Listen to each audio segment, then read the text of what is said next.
एक बात सवाल और है कि आपने ये भी कहा था कि अभी जो बच्चों के लिए आप वोट करिए जी। इसमें सारे लोग कहते हैं कि मैं रोजगार दूंगा, कोई ऐसी पार्टी तो है नहीं जो कहती है रोजगार हम नहीं देंगे। बच्चों के लिए फिर कैसे वोट करें? बच्चों के लिए वोट देना और रोजगार के लिए वोट देना दोनों में फर्क है। आप पार्टी कह रही है कि हम किसने आकर रोजगार के लिए वोट मांगा, हमको बताइए। लोग तो ये कह रहे हैं कि भैया भारत को मजबूत बनाना है, पाकिस्तान को सबक सिखाना है, इसलिए वोट दीजिए। लोगों ने कहा कि हमने पुलवामा कर दिया इसलिए वोट दीजिए।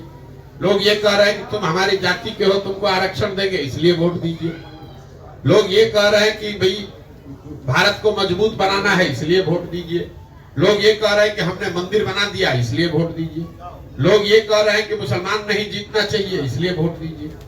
लोग ये कह रहे हैं कि तुम हमारे बच्चे को इस बार मुख्यमंत्री बनाना है इसलिए वोट दीजिए। लोग कहाँ कह रहे हैं कि हम तुमको रोजगार देंगे इसलिए वोट दीजिए। मुझे कोई वक्तव्य किसी नेता का दिखा दीजिए।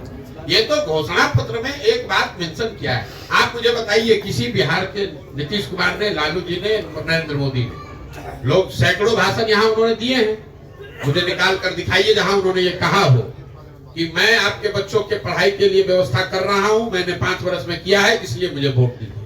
ये किसी ने नहीं कहा है, भ्रम मत पालिए। अरे आप सुन तो लीजिए।